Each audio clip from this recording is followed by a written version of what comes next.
انسان اپنی قسمت کا فیصلہ نہیں کرتا، وہ اپنی عادتوں کا فیصلہ کرتا ہے اور عادتیں اس کی قسمت بناتی ہیں۔ کچھ لوگ اتنے خاموش اور بہادر ہوتے ہیں کہ ہمیں ان کی تکلیف کا پتہ بھی نہیں چلتا۔ خاموشی سمندر جیسی گہری ہے اور بولنا دریا جیسا۔ آپ سب سے زیادہ مضبوط تب ہوتے ہیں جب آپ پرسکون ہوتے ہیں۔ محبت عمل کے بغیر کچھ نہیں، بھروسہ ثبوت کے بغیر کچھ نہیں، اور معافی بدلاؤ کے بغیر کچھ نہیں۔ وقت سب سے قیمتی تحفہ ہے کیونکہ یہ واپس نہیں آتا۔ اگر مضبوط بننا چاہتے ہیں تو اکیلے رہنا سیکھیں۔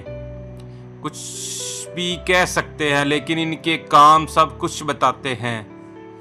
خاموشی اور مسکراہٹ بڑی طاقتور ہے۔ مسکراہٹ مسئلے حل کرتی ہے اور خاموشی مسائل سے بچاتی ہے۔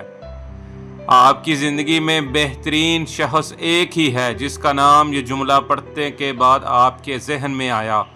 کسی کو بے سکون کرنے والا کبھی سکون نہیں پا سکتا۔ الفاظ سے بھی کہیں زیادہ دوسرے بندے کی خاموشی تکلیف دیتی ہے۔ آدمی جتنا سمجھدار ہوگا اتنا ہی کم بولے گا۔ جب انسان خود سے مخاطب ہونے لگتا ہے تو دوسروں سے خاموشی اختیار کرنے لگتا ہے۔ لوگوں کے دل آپ صاف نہیں کر سکتے، لیکن اپنا دل صاف رکھنا آپ کے اپنے اختیار میں ہے۔ بھٹک جانا کوئی بڑی بات نہیں، لیکن بھٹک کر بٹے رہنا بہت خطرناک ہے۔ صرف ایک چیز جس کا میں مقابلہ نہیں کر سکتا وہ ہے فتنہ۔ جلدیاں بدیر ہم سب کو اپنے کیے کی قیمت ادا کرنی ہوگی۔ میرا مشورہ یہ ہے کہ جو کچھ آج کر سکتے ہو وہ کل کبھی نہ کرو۔ تاخیر وقت کا چور ہے۔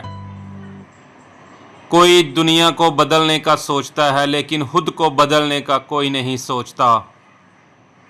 3 چیزیں ہمیشہ چھپائیں: اپنی دولت، اپنے مقصد اور اپنی جدوجہد۔ جب خاموشی کو ہتھیار کے طور پر استعمال کیا جائے تو یہ الفاظ سے بھی زیادہ زخم دے سکتی ہے۔ عاجزی میں کامیابی ہے، تکبر میں ناکامی ہے،